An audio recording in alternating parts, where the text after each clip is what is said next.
Over the weekend, Virginia Governor Glenn Youngkin tweeted this news. With less than 30 days until the election, the Biden-Harris Department of Justice is filing an unprecedented lawsuit against me and the Commonwealth of Virginia for appropriately enforcing a 2006 law to remove non-citizens from the voter rolls. Yeah, which seemed to make sense. Yeah, cleaning. We've talked a bit about the voter roll cleanup in places like Virginia and Texas and Ohio. Needs to be happening in all 50 states. Youngkin went on, Virginians and Americans will see this for exactly what it is, a desperate attempt to attack the legitimacy of the elections in the Commonwealth, the very crucible of American democracy. Using all the resources at their disposal in the closing weeks of the campaign is the Biden-Harris administration. For more on this, we're pleased to be joined by Ken Cuccinelli, National Chairman of the Election Transparency Initiative. He's a former Attorney General of said state of Virginia and former Deputy Secretary of DHS. Ken, thanks for joining us. Appreciate it. Good morning, Dan. So that DOJ suit against Youngkin and company. Yeah, the underlying law that was signed by Tim Kaine, and it was my bill back when I was in the state Senate. This thing has been enforced up through October by Terry McAuliffe, with the Obama administration not filing suit, by Northam. These are two Democrats, folks. By Governor Northam in 2020 without the Trump DOJ filing suit. And now with Harris in such desperate shape and a weaponized DOJ that's doing everything they can to try to help her win. This is pure narrative. It's just to create a political talking point with their threat to democracy routine. The problem is the threat to democracy comes from non-citizens voting, and that's what they're suing to keep on the rolls. Well, how did illegals get on the voter rolls to begin with and get registered to vote? Presumably by mistake, but 1,000 votes have been cast by the people, 6,500 or so, that Governor Youngkin has had removed during his administration. So, they may have been mistakenly registered, but some of them have voted. And, I've won a recount. We've had 2 statewide elections, won by less than 1,000 votes in Virginia, and we've seen how close presidential turnouts are, by which I mean like Wisconsin, 10,000 vote margin, Arizona, 11,000 vote margin, Georgia, 11,000 vote margin. These numbers matter quite a bit. The real question is, why is DOJ suing to keep non-citizens on the voter rolls? And that there's really only one good answer. Same reason they have an open border policy, is they want them voting. Is DOJ trying to send a message to any other states by filing this suit against Virginia? In other words, states that are more relevant than Virginia is likely to be? Dan, there's no question that part of their goal here is intimidation of other states, to not have to go through the hassle of being sued. So I think you're absolutely right. I think that is at least part of what is going on here. And it's gotten national attention, so they're certainly getting their message out. But they haven't even served Virginia with this lawsuit, by the way. This is all narrative right now. So if you assume they serve Virginia today, a normal response wouldn't be due from Virginia until Election Day, 21 days after the filing of the lawsuit, the serving of the lawsuit. So they're going to, with all the rigmarole this weekend, my guess is they'll file for a preliminary injunction to try to accelerate all of this. But look, this was worth about 10 people coming off the voter rolls, non-citizens coming off the voter rolls a day. That's what we're talking about here. And frankly, anybody mistakenly taken off the voter rolls because Virginia has in-person same-day voter registration, you can just re-register at your proper address. And anybody whose name shows up in the screens for being a non-citizen gets contacted multiple times at the address in the voter rolls to be able to say, no, this is a mistake, here's why.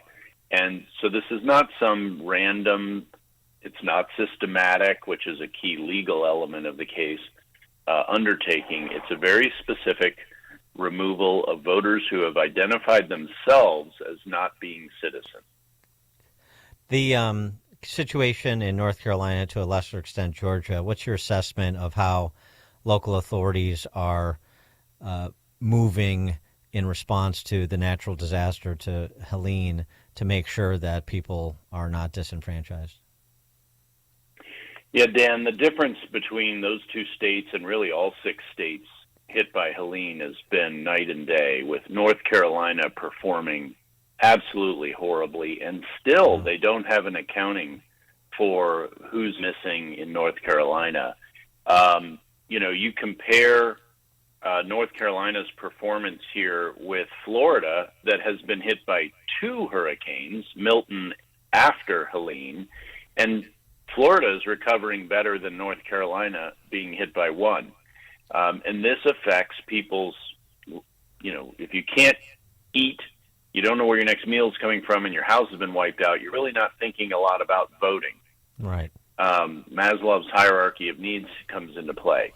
Right. And North Carolina is not getting people back on their feet. They're not doing the basics. They took almost 2 weeks to begin making any adjustments for the displacement of people here for the election. I have not seen a state-federal response this bad. I'm being specific to North Carolina now, since Katrina.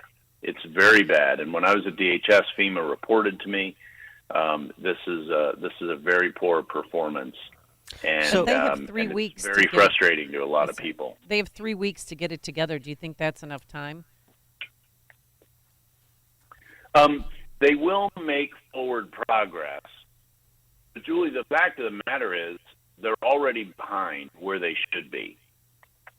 And I'm just speaking statistically here, because of how long it's taking to get some basic pieces in place, then voting is going to take longer to get in place in various localities. And there are just going to be less people voting in these counties. And these are heavily Trump counties. And there's no way of getting around that. And we can't really very well blame the folks who live there or lived there, many of whom have died because of the storm. But their state government, combined with FEMA, but the state government's the first responder, is performing so poorly that they're just not being put in a position where they can move beyond what am I going to eat tomorrow, what is my family going to eat, to getting to the point of who am I going to vote for. Well, what the Republican Party, I saw that the State Board of Elections passed this sort of bipartisan resolution, and I know that's not necessarily worth much, but I mean, is there something the Republican Party, the Trump campaign, the combination of the two should be doing that they're not doing to make sure that that those folks are able to vote? So they're scrambling to push toward absentee voting, of course, but finding folks under these circumstances. It's not like you can just get in there and go door to door like you normally would. If you've seen the video footage right. of the areas hard hit, I mean, entire roads have been wiped out, bridges have been wiped out, and so getting around to even have those personal communications, because phones aren't working either, is very, very difficult. They're doing what they can. I know they are, because I've been in touch with some of the election folks down there. But you also have a situation where you had local sheriffs so angry at FEMA for blocking private relief efforts, and we all saw Elon Musk complaining about not being able to get helicopters in there. That was real. That was real, and it had to be fixed. Well, other people don't have Elon Musk's platform to call out the federal government and get it fixed so quickly. And you had local sheriffs ready to start arresting government officials for blocking that aid. That doesn't have to do with voting, but it's the building blocks that come before voting. And now you've got the Republicans down there, and the Democrats, I presume, as well, scrambling to be able to get folks ballots to vote absentee. But one big question is, where are they?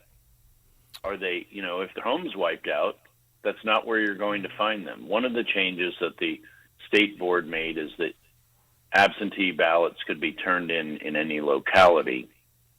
Obviously, that introduces security measures, but it also accounts for the fact that people have been scattered. So that's beginning. As I said, it's about 2 weeks behind schedule. And Julie, to your point, some people are simply not going to vote who would have otherwise voted because they're occupied trying to get their lives back together. Okay, well. By the way, you asked about Georgia. That's not really a problem in Georgia. Georgia's already got its act together. They did it right away. The governor in North Carolina didn't get his act together until the Republican legislature said, we're coming in session. This is not adequate. And lo and behold, a day or two before they arrived in session, the governor started looking busy, at least. Well, Georgia, that's not a problem. We'll have to monitor this. I'm sure you are as well, because I saw, I mean, this was early on. I think it was Brett Baer who did the numbers on this. Those counties in Carolina and Georgia that were declared disaster zones were Trump counties to about 200,000 votes spread. And I don't know what the distribution is, Carolina versus Georgia, but obviously you're talking about tens of thousands in North Carolina, and that's been a close race the last couple of times. So this could definitely be impactful, determinative even. Yeah, it absolutely can. Georgia, it was a 12,000 vote margin in 2020. North Carolina, Trump won by about 1.5%. And these are deep red Trump counties in North Carolina. I don't think we're going to see, when it's all said and done, too much of an impact in Georgia, but I do see an impact in North Carolina. It's really just a question on the part of the Trump campaign of minimizing that impact. Yeah.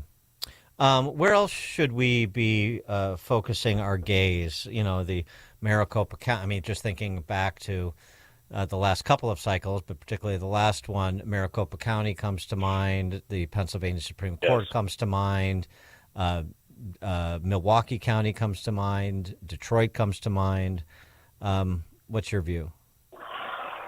So you've named all good ones as bad ones, that is. And Maricopa, it's just performance. They find new ways to screw things up every single time. Pennsylvania, the Supreme Court there is arguably one of the most partisan in the country. So, on the other hand, in Detroit, Republicans have, through litigation, obtained equality in election observers, which Detroit wasn't giving them. Wayne County. I was up in Wisconsin a week ago, tried to meet with the Green Bay clerk. She declined to meet with me.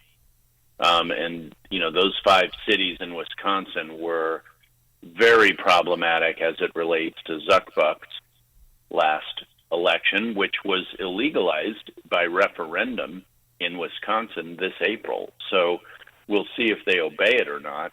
But that was one of the offices actually taken over by CTCL, the so-called nonprofit that Mark Zuckerberg poured $400 million into what turned out to be basically Democrat voter turnout that changed the outcome of the election. And Wisconsin was one of the states where that flipped the outcome. Pennsylvania was another, by the way. So those changes are ones we're watching and making sure those laws are obeyed. Zuckbucks is now outlawed in 28 states, and including most of the swing states. Where I'm most concerned is Michigan.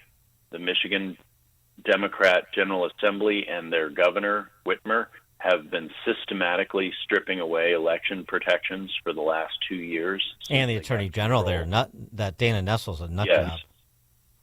Yeah, well, and they may have the worst Secretary of State in the country in terms of just trying to facilitate cheating opportunities. And the courts keep knocking her back, Benson in Michigan, but she keeps coming up with new ways to try to unsecure the election.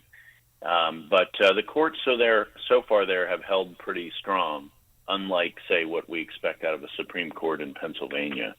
So we're a lot better off than we were 4 years ago, but you've named some of the key weak spots. Maricopa County, Philadelphia is always a problem.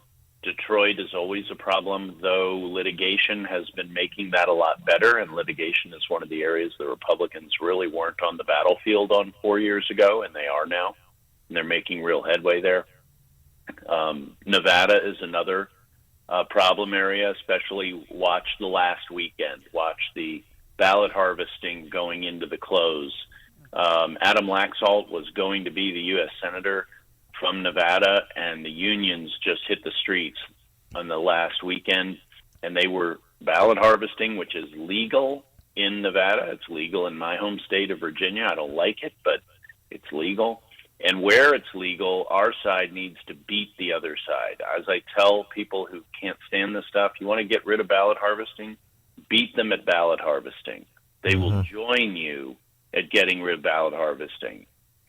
This is all about winning for them. It isn't about some, philosophy of elections. It's all about methods that help make their side win more often. And like I said, we're better off than we were 4 years ago. That's good. At least incremental progress at minimum. Is there any real way to get a handle on the prospect of people in this country illegally voting, and how potentially impactful that could be? It's awfully hard to figure out numbers of something that if you could spot it, you'd clean it out. And where we spot it, we clean it out. Like Virginia, the whole DOJ lawsuit against Virginia is to stop Virginia from doing that. And we've seen voter rolls cleaned all over the country, partly because of much more aggressive litigation from the right to make this happen, because it is legally required. It's just fought like crazy by the left because they want all these dead folks on the voter rolls so that they can vote them absentee in those states where ID isn't required, for example. There are folks who want to cheat. And Scott Rasmussen did some polling over the course of the last year of the elite 1% of this country. They've overwhelmingly gone to Ivy League schools, that kind of thing. They're 75% Democrat. And 69% of the politically engaged elite believe that it's better to cheat than to lose an election. 69%. Oh my God. So the idea that we are paranoid is crazy. Just because you're paranoid doesn't mean they're not out to get you. They're not out to cheat you. People believe that the ends justify the means, and we have to keep our eyes open. Ken Cuccinelli, National Chairman of the Election Transparency Initiative, former Virginia Attorney General, and former Deputy Secretary of DHS as well. Ken, thank you as always. Appreciate it. Good to be with you. Thank you. And he joined us on our turnkey.pro answer line. Connect with Dan and Amy on the AM 560 The Answer mobile app. Just text the word app to 64636 to download the app today. For anyone with everyday aches and pains, I've got a question. What are you missing out on? Probably a lot. So let me tell you about Relief Factor. Relief Factor is a drug-free daily supplement that helps your body fight pain naturally. It doesn't just mask pain, it helps reduce or even eliminate it. In about 3 weeks, you'll discover what it's like to feel better. Go to relieffactor.com or call 1-800-4RELIEF and